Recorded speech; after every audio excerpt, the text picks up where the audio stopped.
Olá, bem-vindo ao podcast do Museu do Dinheiro e se o dinheiro falasse. Há 10 anos, o Museu do Dinheiro abria as suas portas para contar histórias sobre o dinheiro através da coleção do Banco de Portugal. Mas qual a origem desta coleção? Como foi construída ao longo dos anos? Hoje, quando visita o Museu do Dinheiro, pode ver expostos cerca de 1.200 objetos da coleção do Banco de Portugal. Mas a coleção integra mais de 65.000 objetos e é composta maioritariamente por papel moeda e moeda metálica. Mas não só.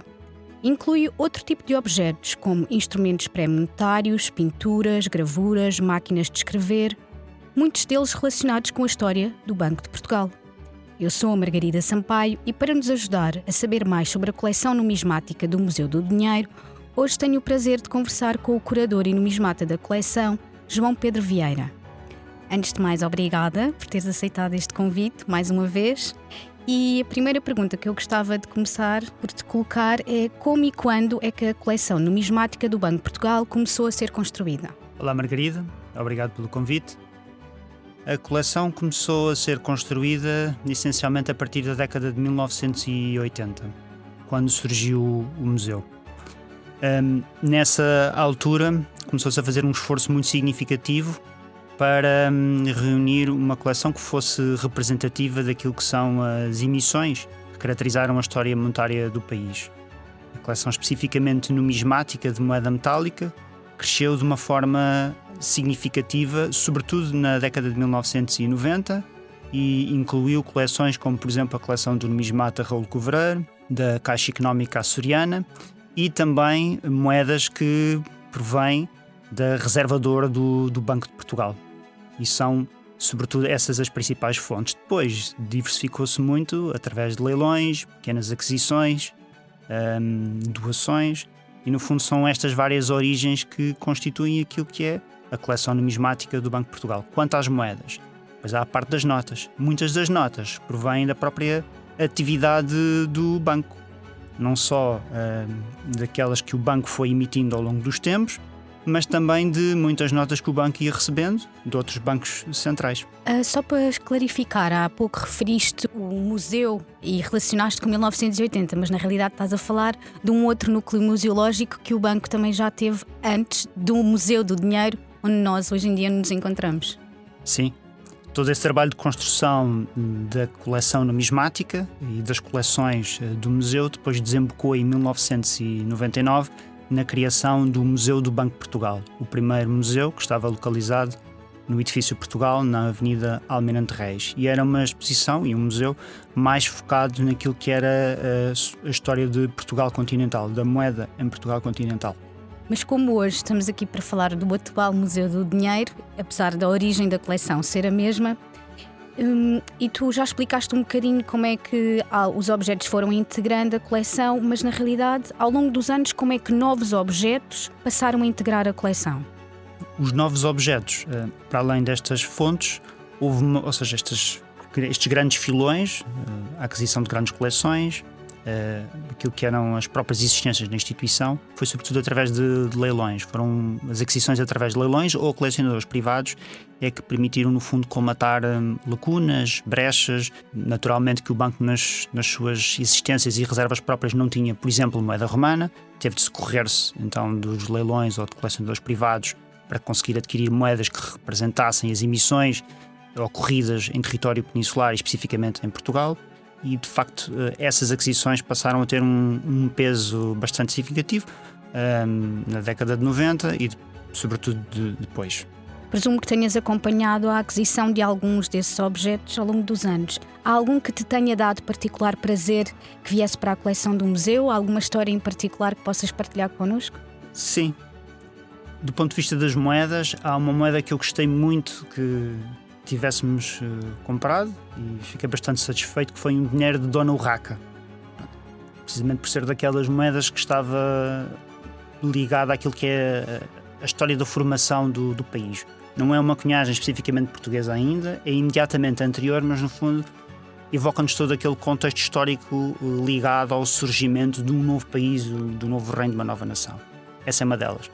há também a história da aquisição da taça de moedas que nós temos exposta no museu. Uma história um bocadinho mais complexa, porque na verdade nós tínhamos pensado e planeado despender uma verba mais elevada com a aquisição dessa taça, que tem cerca de 90 moedas, medalhas e contos engastados nela própria. Mas uma vez na leiloeira examinada a peça, chegámos à conclusão que ela tinha alguns defeitos e, portanto, dispusemos-nos a dar menos dinheiro do que aquilo que tínhamos planeado. Licitámos a peça, aquilo que demos foi muito menos, o leilão terminou e eu estava prestes a sair e de repente o pregoeiro chama-me, faz-me sinal, diz-me para eu guardar um pouco e afinal nós pensávamos que tínhamos perdido a peça, mas não, a peça ficou para nós. Pronto. A satisfação total só veio depois, quando a peça foi recebida, foi submetida a uma intervenção de restauro e no fundo retomou a sua forma primitiva.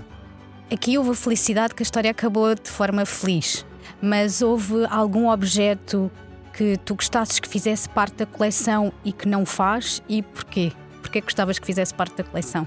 Há muitos, de facto. Há alguns que nós tentámos adquirir, mas infelizmente por restrições orçamentais ou porque quem estava do outro lado a licitar tinha muito mais poder e não conseguimos. Há, por exemplo, um cruzado de imitação da zona dos Países Baixos, semelhante a moedas cunhadas pelo rei Dom João III, uma moeda extremamente rara, de uma época em que a moeda portuguesa teve grande projeção internacional.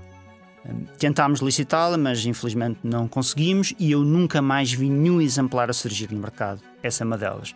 Depois há outras que têm circulado por aí, mas que infelizmente também têm valores extremamente elevados, para não dizer exorbitantes, e que continuam na nossa lista de intenções a aguardar o momento oportuno.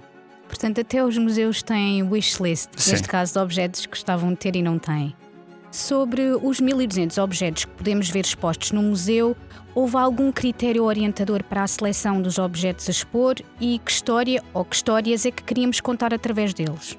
Parte da narrativa já vinha do anterior museu, daquele que foi criado em 1999. E no fundo era a intenção de contar um bocadinho aquilo que era a história da moeda e da economia monetária do território português, antes e depois da criação de Portugal.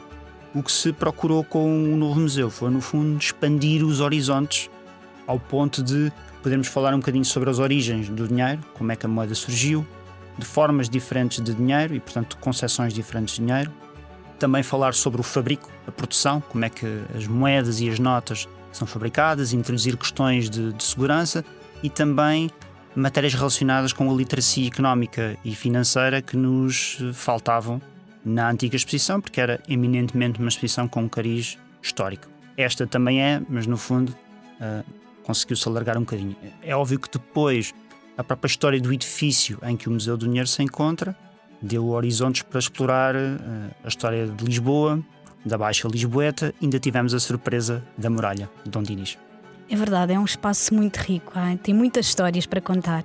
Eu penso que já falaste um bocadinho sobre isso, mas houve algum objeto em particular que tenhamos procurado adquirir para este discurso expositivo atual? Sim. Um dos que conseguimos adquirir com sucesso foi a tal taça com moedas. Outros que nós conseguimos adquirir foi um conjunto de moedas gregas, de que não tínhamos praticamente nada na coleção e que era muito importante para contar a história dos primeiros séculos de cunhagens no Ocidente. E comprámos moedas, por exemplo, de Alexandre o Grande, comprámos mais moedas relacionadas com as origens das cunhagens e da moeda metálica na Lídia. Aproveitámos também para expandir um bocadinho que era a nossa narrativa sobre a moeda romana e a presença romana na Península Ibérica. São apenas alguns exemplos de aquisições que foram efetuadas precisamente para complementar a história e permitir contar essa história de uma forma mais completa. Obrigada, João. Tenho uma última pergunta para te colocar. É uma pergunta um bocadinho diferente, com algum sentido de humor, espero eu. E é: se fosse um objeto do museu, qual serias e porquê? Acho que não seria só um, seria certamente muitos, assim, uma espécie de Fernando Pessoa com os seus heterónimos, mas um dos objetos que poderia ser seria a barra de ouro, talvez para pedir aos visitantes que me tratassem um pouco mais com cuidado. Mas poderia ser muitas moedas, como por exemplo o meio escudo de Ceuta de Dom Afonso V. Não é uma moeda que seja da coleção do Banco de Portugal, é da coleção da Casa da Moeda, mas é extremamente rara, bela, muito interessante, mas acerca da qual não se sabe praticamente nada. Quem é que fez, porque é que fez, para quê, e gostava de saber precisamente essa origem e, porventura, quem sabe, se teria estado um Nuno Gonçalves, o autor dos Painéis de São Vicente, relacionado com a sua origem ou outra pessoa. Muito obrigada, João. A todas as pessoas que nos têm acompanhado ao longo destes 10 anos, muito obrigada. Venha ver Dinheiro Como Nunca Viu, de quarta a domingo, com entrada gratuita.